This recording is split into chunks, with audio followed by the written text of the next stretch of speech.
May 29, 2016, His Excellency, the President and Commander-in-Chief of the Federal Republic of Nigeria, Muhammadu Buhari, GCFR. The economic misfortune we are experiencing in the shape of very low oil prices has provided us with an opportunity to restructure our economy and diversify. President Buhari's first anniversary speech may be described as the most direct, frank and pointed. He described all the elements of the economy he inherited, what he and his team have done in the first 12 months, and what he plans to do moving forward. Today, 1 year after and halfway into his 4-year tenure, President Buhari and his administration face a population that strongly believes that the economy is hurting more than ever before. We've seen an economy that has contracted over time. So that means, and we've also seen an economy that has suffered high rate of inflation. High rate of inflation means that the purchasing power of your income has been eroded. So in terms of wealth creation, we've seen the wealth of Nigerians eroded over the past 2 years. But President Buhari had never shied away from the most daunting socio-economic problems his administration is confronting. He called it the spine of the Nigerian state.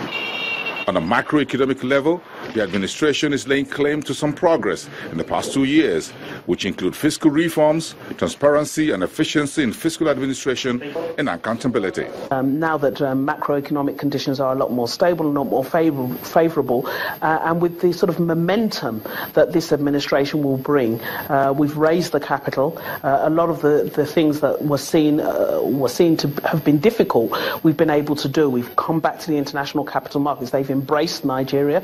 They like what we're doing. They like the reforms. And now we just have to build on them. These are some of the indices by which many Nigerians claim the Buhari's administration has failed to deliver the change they hoped for.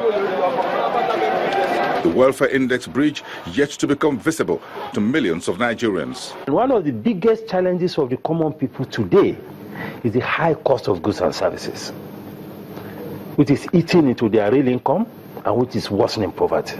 Despite all what the administration may claim, the microeconomy is yet in serious throes of high inflation, negative interest rate, and poor credit to the private sector, among other negatives. The committee noted that the cost of capital interest rate in the economy remains high and not helpful to growth.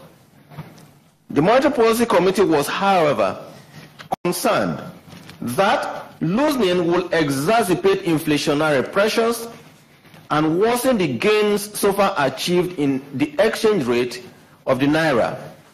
It was also convinced that loosening will further increase the negative real interest rate as the gap between the nominal interest rate and inflation widens. So you have to look at agriculture, you have to look at manufacturing, and you have to look at telecommunications. I think those three, and trade, by the way, those three are the ones that determine what is going to happen to the economy, because they are directly linked to household consumption. To achieve a 7%. As the administration clocks 2 years, media aides at the presidency says it is unfair to assess its performance at midterm.